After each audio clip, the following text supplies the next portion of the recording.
Aude Elvis Aude-Louis, directeur des systèmes d'information du ministère de l'Enseignement supérieur et de la Recherche scientifique. Bonjour, bienvenue sur l'Actu Matin. Bonjour, monsieur le Nous journaliste. allons parler avec vous de la deuxième vague de recrutement des aspirants au métier de l'enseignement au profit des universités publiques du Bénin. Merci d'être venu. Vous avez ouvert, faut-il dire, pour la deuxième fois depuis le 30 juillet 2024, la plateforme du fichier national des aspirants au métier de l'enseignement, notamment pour les universités publiques du Bénin. Alors, avant de voir à quoi ça répond cette initiative, faisons déjà le petit point de la première vague. Quel est le bilan qu'on peut dresser justement de la première phase qu'on a faite il y a quelques mois? Merci, monsieur le journaliste. Heureux d'être avec vous ce matin. Et pour la première campagne de, de, de l'inscription au fichier national des aspirants au métier de l'enseignement supérieur, que nous avons y a fait campagne 2023, nous avons enregistré près de 3500 Dossier. candidats. Et sur les 3500 candidats, il y a, disons, 1500 candidatures recevables. Ok. Ces 1500 candidatures sont envoyées au ministère de la fonction publique dans le cadre du recrutement de ces aspirants en position probatoire, je dirais, dans les différentes universités du pays. Les dispositions sont en cours actuellement pour l'organisation de ce recrutement par rapport à cette première vague que nous avons enregistrée sur la plateforme. Et ça prend beaucoup de temps, ça fait quelques mois maintenant. Et puis les candidats qui ont déposé les dossiers et qui sont en tout cas retenus, ils ont toujours les yeux tournés vers le ministère, ils ne savent pas qu'est-ce qui se passe, pourquoi ça prend autant de temps. Oui, justement, c'est une première expérience et qui a connu beaucoup de revirements. Je dirais que le traitement ne se fait pas seulement au niveau de l'enseignement supérieur. Nous avons avec nous la délégation au contrôle à l'éthique qui nous accompagne. Nous avons également, dans le cadre de ce recrutement, les autres ministères, notamment le ministère de la fonction publique, en charge de la fonction publique, qui également travaille avec nous. Donc, nous avons connu plusieurs phases. Parmi les phases, nous avons d'abord, après les inscriptions, il y a eu les phases d'évaluation, il y a eu également les résultats provisoires qui avaient été donnés. Après ces résultats provisoires, nous avons enregistré également maintenant quelques plaintes au niveau des usagers. Et après ça, nous avons donné maintenant les résultats définitifs. De ces résultats définitifs, nous continuons, nous avons bouclé, je dirais, la gestion des contentieux. Et ce qui nous a permis d'obtenir quand même une liste stabilisée que nous avons transmise à la fonction publique dans le cadre de ce recrutement. Ils sont impatients, vous avez une date pour eux, une période pour eux?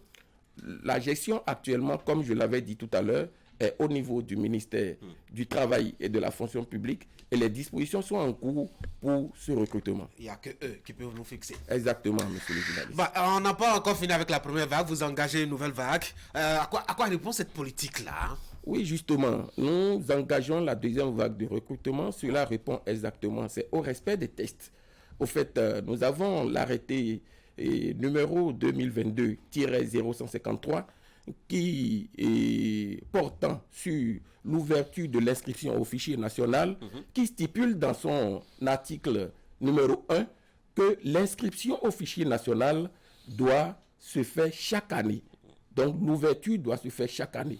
Donc c'est au respect de cela que nous le faisons d'abord. En dehors de cela, il faut reconnaître, comme je l'ai dit tout à l'heure, nous avons envoyé, au vu des résultats que nous avons obtenus, envoyé les informations au niveau, les données au niveau du ministère du Travail et de la fonction publique dans le cadre de ce recrutement. Mais ce seul recrutement ne saurait combler l'ensemble des besoins que nous avons aujourd'hui au niveau des universités. Donc nous avons besoin également encore des aspirants dans cette base. Alors, vous nous rappelez rapidement les conditions pour s'inscrire sur cette plateforme et les différentes étapes du processus d'inscription, puisque ça a commencé déjà depuis le mois dernier. Exactement, monsieur le journaliste. Pour s'inscrire sur la plateforme, nous nous conformons exactement comment je dirais, à l'article numéro 8 du décret 2022-150 et portant organisation de l'inscription au fichier national. Et cet article nous stipule qu'il faut, pour s'inscrire au fichier national, il faut être titulaire d'un doctorat ou d'un master régulièrement obtenu dans l'une des universités du pays, du Bénin, je vous l'ai dit, ou obtenu dans une université étrangère, mais reconnue par le Bénin. Ce même décret stipule également que les disciplines retenues dans lesquelles le master est requis pour être conforme, pour être admissible, sont définies, ces disciplines sont définies par l'arrêté que j'avais cité avant, l'arrêté 2022-0153. Donc, de ce fait, l'inscription est permise à tout, non seulement béninois, mais à toute personne, tout détenteur de ces différents diplômes. Seulement qu'au niveau du master, il y a une spécificité qu'il faut noter à travers l'arrêté 2022-0153. C'est laquelle? Oui, exactement. La spécificité, c'est ça que je vous dis, c'est que c'est l'arrêté là qui définit les disciplines dans lesquelles ces masters sont autorisés. Oui. D'accord. Vous attendez combien, je dois dire, d'inscriptions pour cette vague-là, à peu près? Oui, pour répondre d'abord, avant de revenir sur cette préoccupation, vous avez posé une question tout à l'heure, comment s'inscrire sur cette plateforme? C'est vrai que nous avons déjà évolué et l'inscription sur la plateforme répond à quelques étapes clés, je dirais. Il y a d'abord l'accès à la plateforme, ensuite la création de son compte. Ils sont déjà habitués à ça. En dehors de ça, la connexion à la plateforme. Et dès que on se connecte maintenant à la plateforme, on peut maintenant commencer par renseigner un certain nombre d'informations.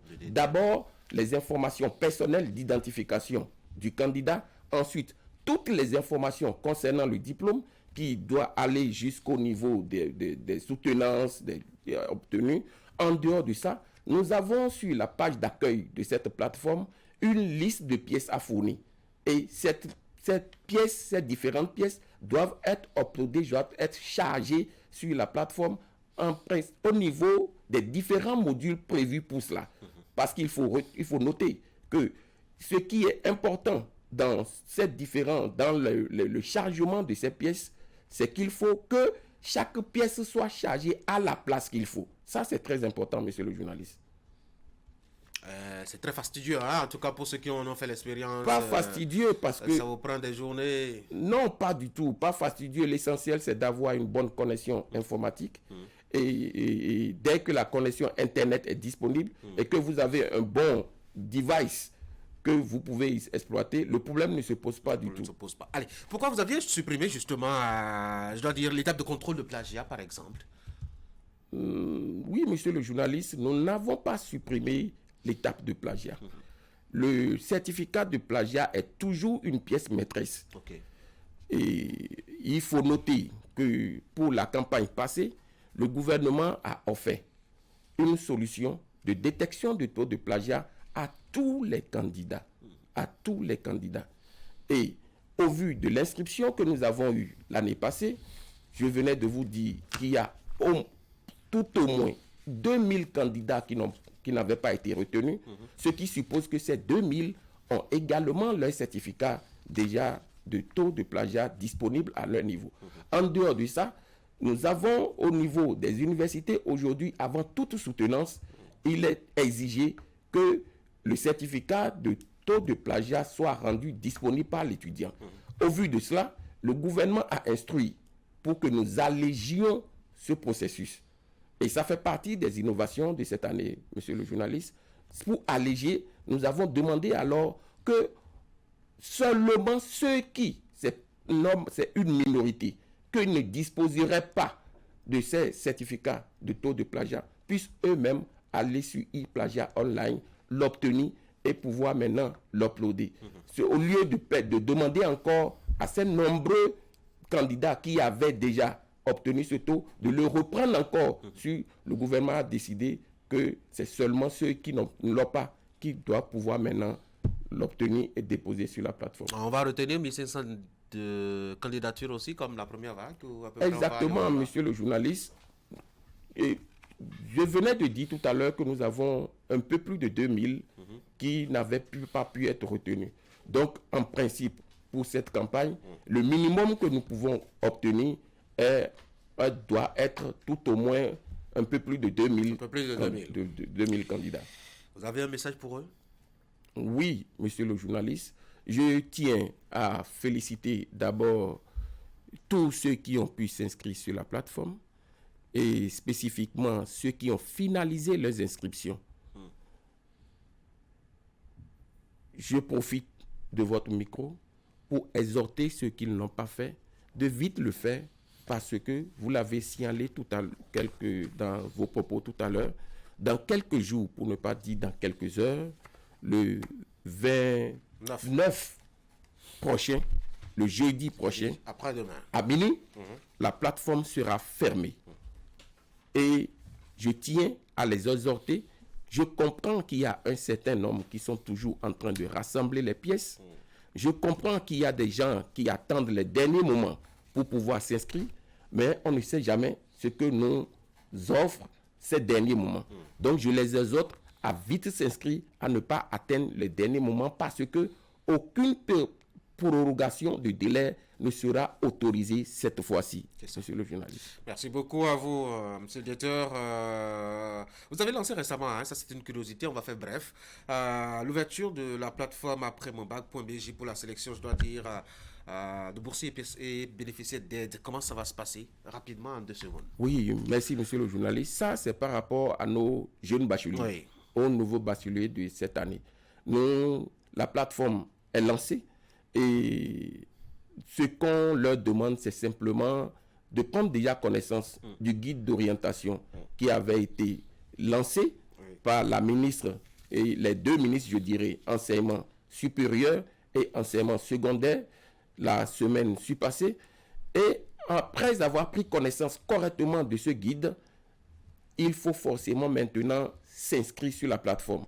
L'inscription sur la plateforme n'est pas seulement destinée à ceux qui veulent obtenir des allocations. Ce n'est pas seulement pour ceux qui veulent des bourses et autres. Mais l'accès à l'université publique aujourd'hui nécessite que l'étudiant passe obligatoirement par. Donc nous avons une première inscription destinée aux allocations. Nous avons une deuxième inscription pour les titres entièrement payants. Donc j'exhorte également, cette plateforme sera ouverte du 27 août au 9 septembre. À partir d'aujourd'hui donc. Donc, je les exhorte également à vite faire parce qu'une fois fermée, aucune prorogation ne sera autorisée. Merci beaucoup. Odel, oui, merci beaucoup d'être venu, directeur d'un système d'information du ministère de l'Enseignement supérieur et de la Recherche scientifique. Merci pour ces éclaircissements. C'est moi qui vous remercie. Mesdames et messieurs, voici chez vous maintenant les sports.